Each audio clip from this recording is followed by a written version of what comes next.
Hey, just a quick update. For Seemo, we added vertical UI. Now, in the app, see that? Tap it. And voila, you are vertical.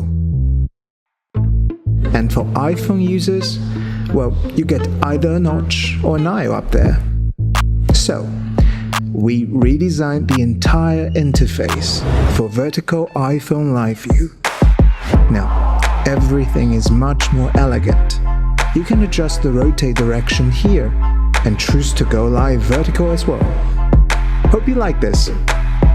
More features and updates will be coming. See you next time.